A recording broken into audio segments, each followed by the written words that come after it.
Right now, somewhere on Earth, a person is staring at a ceiling. Not hungry, not in pain, not threatened by anything, just empty. And that emptiness feels unbearable. No other animal on the planet has this problem. A dog left alone in a house will sleep, chew things, pace, and sleep again. A crow will investigate objects. A chimpanzee will groom its neighbor. But none of them lie there with a slow, sinking dread that their life is slipping away. That time is being wasted.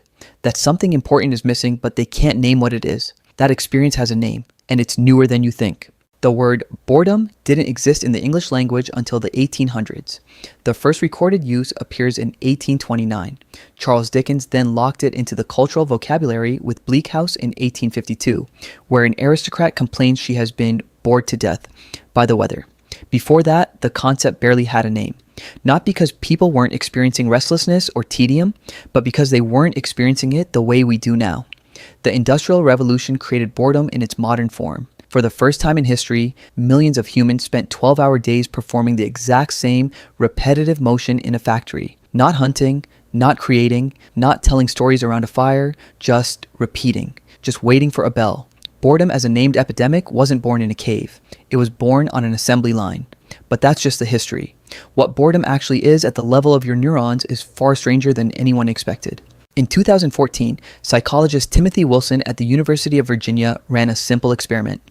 He put participants in a quiet, empty room with nothing to do but sit with their thoughts for 15 minutes. No phones, no books, just silence and their own minds. Before leaving, he told each participant there was a button in the room. Pressing it would deliver a mild electric shock. 67% of men pressed the button. 25% of women did the same. One man shocked himself 190 times. People chose physical pain over doing nothing. They chose to hurt themselves rather than exist quietly inside their own minds for 15 minutes.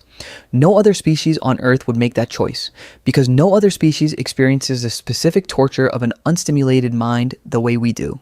Here's why. Boredom isn't just about lacking something to do. Every animal can lack something to do. Boredom is about lacking meaning.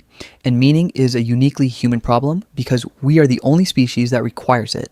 When your brain has nothing to engage with, something called the default mode network switches on. This is the brain's idle state, a web of interconnected regions in the prefrontal cortex that activates when you stop focusing on the outside world and turn inward. In that state, you look at your life from the outside, measure the gap between the life you're living and the life you think you should be living, and you feel that gap like a wound. Your dog cannot do this. Your dog has no concept of what its life should be. You do. And that capacity, the ability to imagine a better version of your own existence, is the exact same capacity that built every civilization on Earth. It's what pushed your ancestors to pick up tools, to paint animals on cave walls by firelight, to carve music from a vulture bone. Every piece of human creativity in history started with a restless mind that had empty time and could not tolerate leaving it unfilled. Boredom is your brain signaling that it was built for more than this, that it has potential for something more that's just sitting idle. The discomfort you feel when you're bored is a message. The question is what you do with it. Most people reach for their phone and doom scroll on TikTok. But your ancestors, sitting in the dark with nothing to fill the night, painted horses on stone walls and called it beautiful. They didn't have a cure for boredom. They had something better. They let it build something.